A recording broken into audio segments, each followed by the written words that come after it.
इतना बेशर्मी बेहूदगी का जवाब जो दिया रामदेव जी कि मेरी पूछ पाड़ लो। कभी कहा था बाबा जी, मैंने कहा था पूछ पड़ेगा मेरी। सवाल पूछा तो कहा कि हम जवाब नहीं देंगे, मेरी पूछ पाड़ लो। ये कोई भाषा होती है? ये मोदी की भाषा है, ये अपराधियों की भाषा है, दुर्भाग्य है। लेकिन अगर सही जांच हो तो पूरे जीवन जेल में रहेंगे। कौन सी सब्जी अडल्ट्रेटेड है? देसी घी के नाम पर बेच देना और दंतमंजन वगैरह, जो भी दंतमंजन इस्तेमाल किया, जिसने भी उनका शैम्पू, उनका बाल झड़ गया। और कांग्रेस का प्रोटेस्ट महंगाई को लेकर है, इनसे जानेंगे जी किन किन मांगों को लेकर आज यहाँ पर। डीजल, पेट्रोल और गैस के जो दाम बढ़े हैं उसके विरोध में आज पहला चरण है। महिला विंग के द्वारा नोटा डिसूजा जी के नेतृत्व में प्रोटेस्ट हो रहा है। वैसे प्रोटेस्ट सभी जो फ्रंटल और डिपार्टमेंटल ऑर्गेनाइजेशन है कांग्रेस से हो रहा है। हमने भी किया, असंगठित कामगार और कर्मचारी कांग्रेस की ओर से, यूथ के द्वारा किया जा रहा है, स्टूडेंट के द्वारा किया जा रहा है कि जब तक तो चुनाव था तब तक तो महंगाई रुकी हुई थी, चुनाव के बाद में महंगाई बढ़ा दी और जनता पाखंड में, झूठ में फंस गई है, सच्चाई को देख नहीं पा रही है। और जो ये कुतर्क कर रहे हैं कि अंतर्राष्ट्रीय स्तर पर मार्केट का दाम बढ़ा है, वो बिल्कुल बेईमानी है। अगर यूपीए सरकार की समय की तुलना करें तो उस समय 143 रुपये डॉलर प्रति बैरल हुआ करता था, तब करीब 60 रुपये डीजल था और 70 रुपये पेट्रोल था। अब तो 103 ही है। तो ये लूट करके चुनाव लड़ रहे, अपनी तिजोरी पर है, अडानी अंबानी कर रहे हैं। वो पैसा कहाँ जा रहा है? 26 लाख करोड़ रुपया इकट्ठा किया है टैक्स के माध्यम से डीजल पेट्रोल के ऊपर। वो पैसा कहाँ गया? ना नौकरी का निर्माण हो रहा है, ना कोई सरकारी सार्वजनिक कंपनियों का निर्माण हो रहा, बल्कि उल्टा बेचा जा रहा है। तो पैसा जा कहाँ रहा?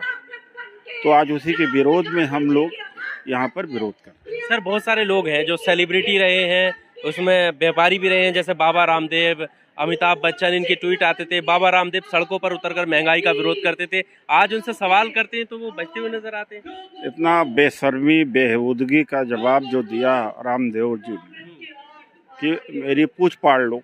यानी सवाल जब पत्रकार ने पूछा कि उस समय आप कहते थे कि 30 रुपये का डीजल चाहिए, 40 रुपये का पेट्रोल चाहिए, तो जनता से वोट मांगा था। और जब 100 रुपये से ज़्यादा हो गया और सवाल पूछा तो कहा कि हम जवाब नहीं देंगे, मेरी पूछ पाड़ लो। ये कोई भाषा होती? ये मोदी की भाषा है, ये अपराधियों की भाषा है, दुर्भाग्य है देश का। पर वो स्वदेशी अपनाना, देश हित में सब नाटक है, पैसा लूटने का, सब नाटक। अब चूंकि जांच करने वाला मुद्दई वही है, जज वही है, अदालत वही है, एंड रुचि छोया में कितनी हजारों करोड़ की बंगलिंग हुई है और कौन सा उनका जो प्रोडक्ट है वो शुद्ध है। लेकिन अगर सही जांच हो तो पूरे जीवन जेल में रहेंगे। पूरे जीवन जेल में रहेंगे। कौन सी सब्जी अडल्ट्रेटेड है? देसी घी के नाम पर बेच देना और दंतमंजन वगैरह, जो भी दंतमंजन इस्तेमाल किया, जिसने भी उनका शैम्पू, उनका बाल झड़ गया। वो कहते हैं कि देश हित में महंगाई भी चलेगी। देश हित का मतलब होता है सवर्ण वर्ग का और मनुवादी एक विचारधारा, उन्हीं लोगों का, 2, 4, 6, 10% लोगों का। देश हित का मतलब सबका नहीं। अच्छा सर, मीडिया की अगर हम बात करें तो मीडिया में अभी चर्चा हो रही है कश्मीर फाइल्स को लेकर, महंगाई को लेकर चर्चा क्यों नहीं हो रही? मीडिया ने ही तो इनको संभाल रखा है। मीडिया अगर 24 घंटे के लिए ठीक हो जाए, 24 दिन के लिए ठीक हो जाए, ये सत्ता से बाहर हो जाएगी। तो अभी लगता है कि कश्मीर फाइल्स को छोड़कर महंगाई पर बात होगी। अब जनता को जगाने का काम कर रहे हैं, मीडिया तो करेगा नहीं जिसकी जिम्मेदारी थी। अब हमारा अपना फर्ज हम लोग अदा कर रहे हैं, मीडिया जनता के बीच जा रहे हैं कि जागो जागो। चलिए, बहुत शुक्रिया हमारे साथ बात करने के लिए। तो ये उदित राज थे जो अभी कांग्रेस के प्रोटेस्ट में महंगाई को लेकर जो प्रोटेस्ट चल रहा है उसको लेकर यहाँ पर आए हुए थे। इन्होंने बाबा रामदेव को लेकर तंज कसा कि वो लोग, आप उनकी भाषा देखिए किस तरह से उन्होंने पत्रकार के सवाल पर, जब पत्रकार ने पूछा कि आपने कहा था 2014 से पहले कि आप किसको वोट देंगे, जो 30 या 40 रुपए में पेट्रोल देगा उसको वोट देंगे या फिर आप 70 रुपए वाले को वोट देंगे, यानी बच्चों को रुझाने की बात की थी आपने। अब आप क्यों नहीं बोलते जब पेट्रोल महंगा हो गया? तो उसका जवाब देते हुए जो वीडियो वायरल हो रही थी उस पर उदित राज बोलते हुए यहाँ पर नजर आए।